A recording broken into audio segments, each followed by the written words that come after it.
Attention, your paradigm is about to shift at the intersection of fact and reason.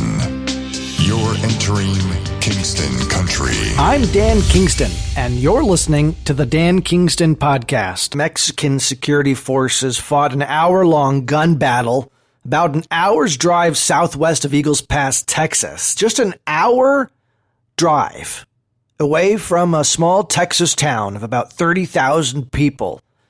You heard it right.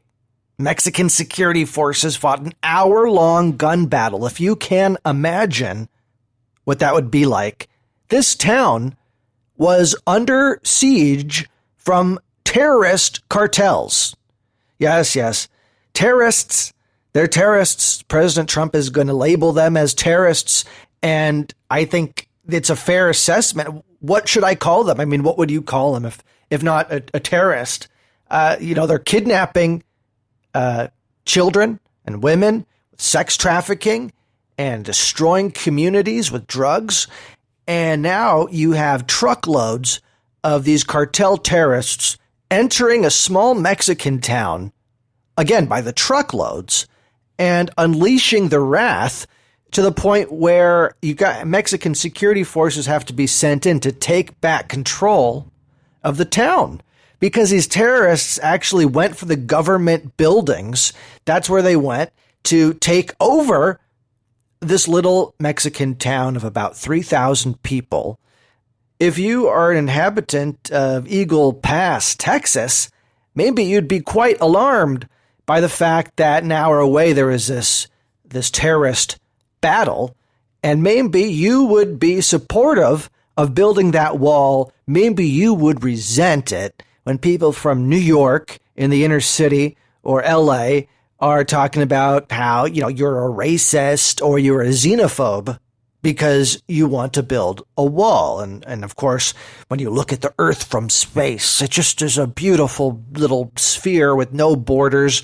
And so borders are irrelevant and we should just ignore them. If we ignored the borders, it would just be okay. I mean, these cartels, they would respect American law and they would stay out of our towns and they would just, leave everything be as it is. Just fine. We have to trust the terrorist cartels, not get in the way. Just, waste of money creating this border wall, right? Right?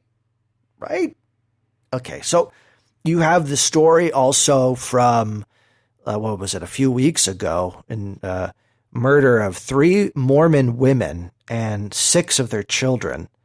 And that started this attention on these cartels, which have always been a problem. But now Trump came out and said, we're going to designate them as terrorists because this is getting insane. And the Mexican president, who's a newly elected president, who, if you ask me, I'm skeptical. Is he beholden to the cartels? Because he wasn't really for this designation and came out and said, we don't really know about what Trump's talking about. And we've entered into communication with the various corresponding authorities to know the content of the reach of Trump's statements. I'll tell you what the reach of his statements are. Trump is going to designate these terrorists as what they are. They're terrorists. And he's going to send out, it would be my guess, drone strikes to take them out. And if you're living in Eagle Pass, Texas, I think you'd sleep at night a little sounder, right? If you knew that there were American drones protecting that border, making sure that if those terrorists that are peddling drugs, sex trafficking, kidnapping, taking sex slaves essentially and selling them off, horrible things. Reminds me of Epstein is back in the news. We'll talk about that later. I mean, there's so many news stories, which is why I wanted to come out here and do a podcast to keep you informed, to keep it helpful, because I could just do a podcast once a week on a designated day and have it be 20 minutes or 30 minutes or what have you, and fake it, but instead I like to give you the news as it happens. So when I accumulate a number of stories that I think coalesce into something worth talking about. I keep notes and I'm following the news and this kind of thing so that I can then keep you caught up in a helpful manner.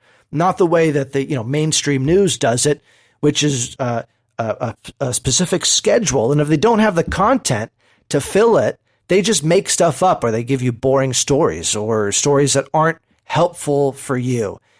I imagine you really do want to keep caught up with this cartel situation. What are we going to do? Are we actually going to send troops? Trump was on Bill O'Reilly's show talking, and that's where he made this announcement where he was going to designate these cartels as terrorists. And Trump refused to say exactly what we would do. Bill O'Reilly asked, do you mean drones? And Trump said, I'm not gonna say one thing or another.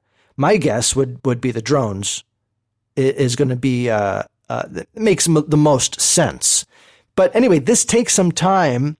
You can't just do it right away. Trump explains that this is a process. And interestingly enough, W. Bush and Obama had looked into designating the cartels as a terrorist organization because simply they do possess a threat to American national security. This isn't something just coming from Trump, okay? It's obvious. Look at the facts.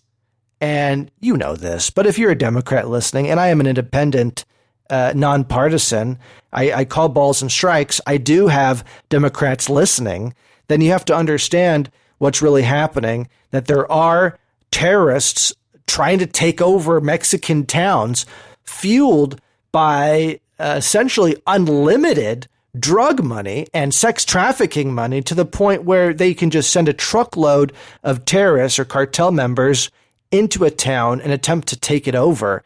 And the Mexican security forces, it takes over an hour gun battle to take back the town. I mean, there's a ton of these little towns.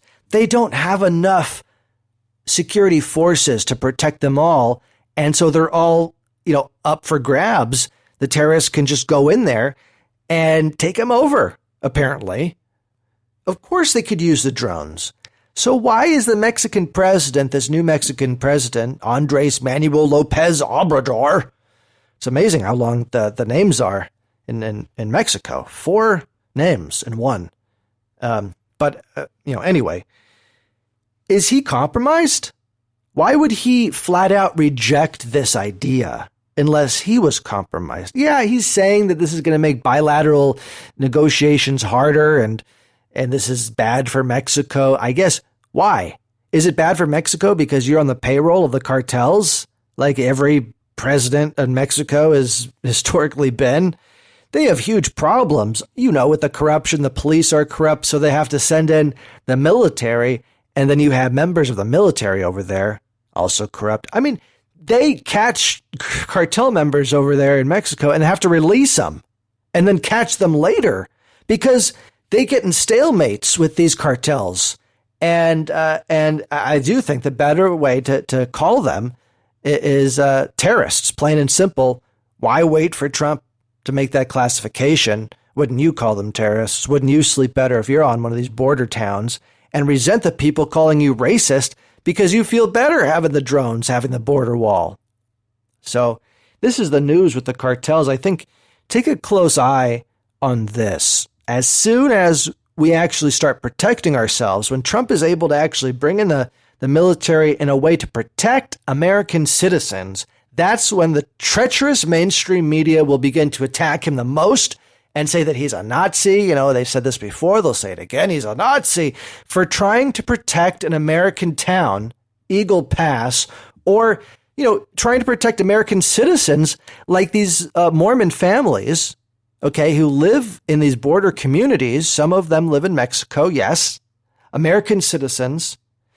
We don't have an obligation to protect citizens in Mexico, no, but we do have an obligation to make life better if we can. I mean, if by a byproduct of protecting Eagle Pass and the other American cities on the border, we're also helping weed out corruption and weed out these cartels and make Mexico better, that's better for all of us. But this Democrat, far left talking point of we just got to send in money and build up the communities in Mexico and send endless amount of aid. And that's the only way to help Mexico is just to pour assistance into the problem, is missing the fact that a lot of this money gets sucked up and it's corruption. So it gets sucked up and funneled back into the cartels, or you have it being used in corrupt ways. They're just lining the pockets of presidents and their administration. So you got to be wary about that. Why do the Democrats always want to throw money at every problem? It's just throw money at it, raise taxes and throw more money at it. It's because they're elitist and they're condescending and they're not pragmatists. At the end of the day, far left ideology is just the opposite of a pragmatism solution.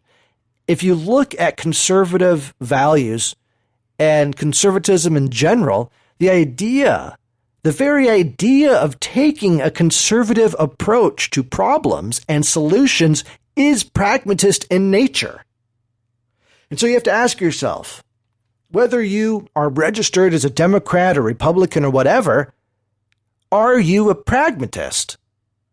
And if that's a value that you admire and that you'd like to be, are your political affiliations, do they reflect that value that you have, that we all should have, finding common sense solutions informed by fact and reason? So, of course, the Democrats are really getting concerned over this Inspector General's report, which is expected to be released on December 9th. That's coming up fast. Depending on when you listen to this podcast, it may have already passed. I don't know. Time is a weird thing. Some people say time is an illusion. I don't know. All I know is I'm talking to you right now, and I feel that you're listening to me. As weird as that sounds, I imagine an audience listening, and that audience is of one. It's you. And I try to imagine what you might be looking like. I try to imagine what you might feel. I imagine the thoughts that run through your head when I'm talking about these stories. And at the end of the day, I'm trying to think, how am I helpful to you? How am I most helpful to you? Just blabbering and talking isn't really helpful unless you're like a really lonely person and you just use me to fall asleep at night. Some people do that. My wife says I have a very hypnotic voice and it puts her to sleep. And that's why she loves the podcast. It puts her right to sleep. I don't know. Maybe you listen to the podcast, I hope, to use it in a helpful way to get caught up in what's going on, whether it's these cartel drug battles or this FISA abuse. You know, we know that the top Justice Department and FBI officials misled the FISA court in their use of this unverified dossier compiled, of course, by Christopher Steele, the infamous dossier. And these the FISA court, it just is a rubber stamp kind of thing. Okay, you know this. The judges rubber stamp all of the requests that they get, and you can do the spying on anybody you want. The executive branch has that authority. And when you are a constitutional republic and you are supposed to have checks and balances, then the judicial branch, the judges sitting on there in the FISA court, should have all the information. They shouldn't be misled. That shouldn't even be a possibility to be misled. The fact that the executive branch can easily pull one on the judiciary branch when it comes to the FISA court shows that this whole NSA deep state situation, the fourth check and balance, the fourth branch of government is an imposter branch of government. And it's a real threat to our republic, quite possibly behind a groupthink mentality, the biggest threat our republic faces, because the deep state has gotten completely out of control. And you're looking at the rise of fascism or a dictatorship. Where do you think it comes from? Some sneaky figure in the deep state of any country rises up and takes control over the process of that republic. It's happened again and again. They don't always take the route of popularity. they can sneak in through the back channels. Historically, they sneak in and they rise that way, unnoticed until it's too late. Okay. So watch out. Is there someone like that plotting? Is that a Bolton? Or who knows? Probably an unnamed person that we don't know about. Trump said this is going to be the biggest scandal in the history of the country. So he's really hyping these expectations. And I think that, is that a good strategy? Would you do that? Okay, so what else is in the news? We could talk about impeachment, but I feel like you've heard that everywhere else. They've talked about impeachment, and of course there'll be more news about impeachment, blah, blah, blah, blah, blah. Who cares? Day in and day out, mainstream media headlines are boring to me. I think they're boring to you, or else why would you be taking the time to listen to a non-mainstream media political podcast like the Dan Kingston podcast? Why am I going to waste time talking about what everybody else talks about? Did you see, by the way, this is an article in the New York Times. I know they've been designated an enemy of the people by Trump, but I still find a lot of their articles pretty helpful, to be honest. Jeffrey Epstein, blackmail, and a lucrative hot list. If you haven't read this article in the New York Times, it's a fascinating piece. I highly recommend it. Reads like a thriller, like a political thriller film, and it could just be turned into a movie. At least a big part of the Epstein movie is in this article. Lawyers can pocket at least a third of these settlements that they make with the billionaires that are accused of wrongdoing, and they can take up to a third of these settlements. And so what this article is talking about is basically the system profits, these attorneys profit off of a system that masks the misconduct and allows more abuse, which looks like is what happened in the Epstein case, because you do have reports of a Epstein, compound with all these security cameras. Okay. But we don't see any of the footage. So what happened to it? Has a bunch of attorneys secretly enriched themselves by going to billionaires and saying, hey, we got some video. Would you like to make it go away? Oftentimes, attorneys even will go represent the victim. Then they'll turn around and represent the abuser, which sounds crazy, but it's not illegal. Yes, it sounds like a blatant conflict of interest. In fact, I guess it's allowed. It's technically legal, and you have this, happening a lot. What you end up hearing are all the allegations against the poor bastards that don't have $1 billion and can't buy the defense and cover it up, like Al Franken, right? I mean, he's no angel, but what happened to Al Franken is completely crazy.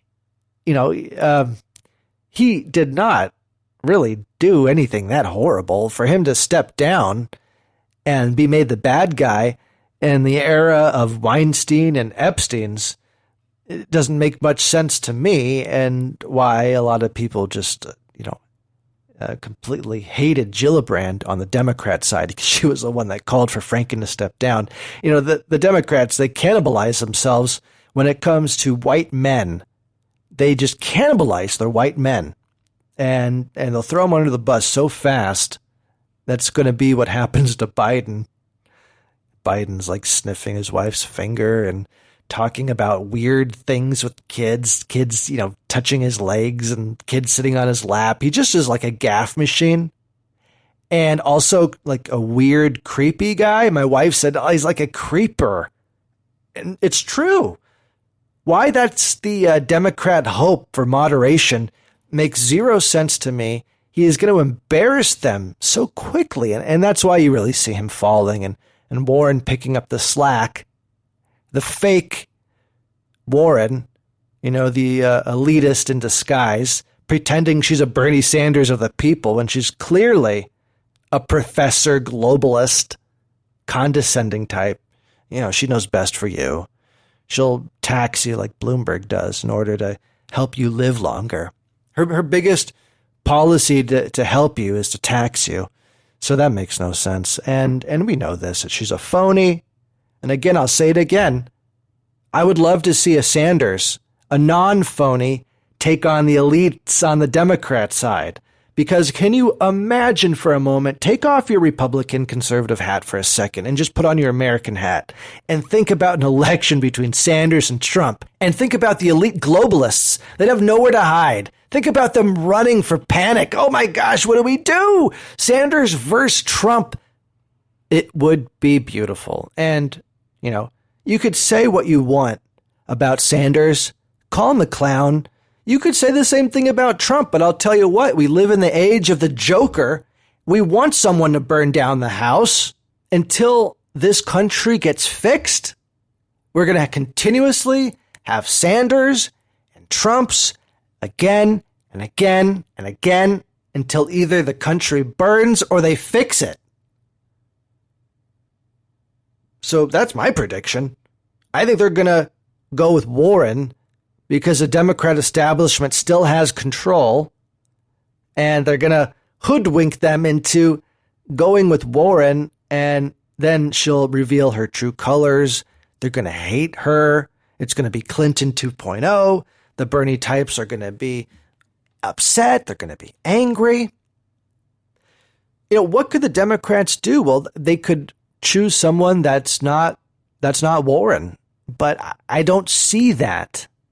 You know, Buttigieg does great in the polls right now, but he does not have the charisma, and he's just going to be taken down by that wing of the Democrat Party that says, white man, I hate you. They're not going to let a white guy, a Buttigieg, be a nominee. Not in today's age. Biden, that's the exception. He was Barack Obama's VP, elder statesman, but even then the attacks on Biden by the far left are really insidious. You know, the far left attacks Biden harder than anybody on the far right could. I mean, yeah, here I am. I'm making fun of him, you know, his gaffes and you know, sniffing kids and this kind of thing. But the Democrats really attack him. Like they say, you know, he's an old white man. You know, why do we need a white man in charge again? You know, they say horrible things, racist, horrible things. So I don't see him surviving that kind of coalition of hatred. But back to the Jeffrey Epstein thing, the story is so fascinating, the particular story that got released by the New York Times, because it really shed light into this whole system of how attorneys work with the abusers. You know, a hacker came forward and claimed to have all this video surveillance footage of all these billionaires, and a lot of the attorneys, they were working with this guy, and before they realized he was a fraudster.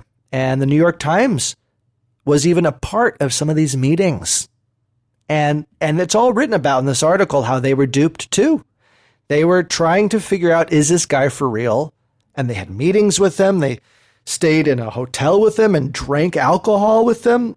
New York Times reporters, investigative reporters, drinking alcohol with this guy, this hacker, going by an anonymous name, you know, but apparently he's like a fat, super fat guy, bald, 6 feet tall, kind of what you'd expect a computer hacker to look like, claiming to have all this dirt on billionaires, everybody from Prince Andrews to Dershowitz to everybody.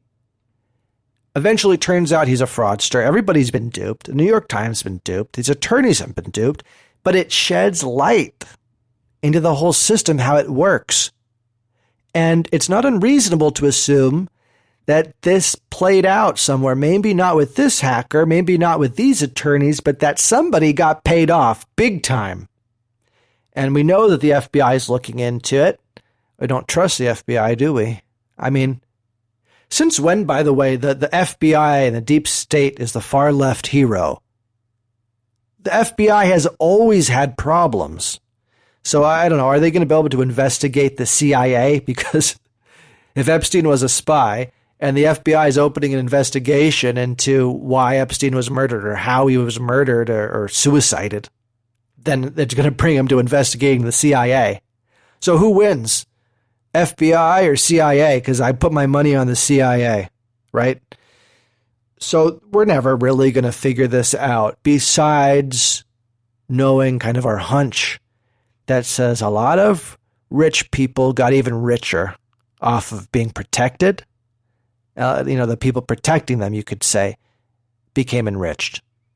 And the attorneys representing the women that were abused are the people you want to look at really skeptically, because those same attorneys are often the ones that go on and then represent the abusers for their payday. Kingston Country. You've been listening to the Dan Kingston Podcast.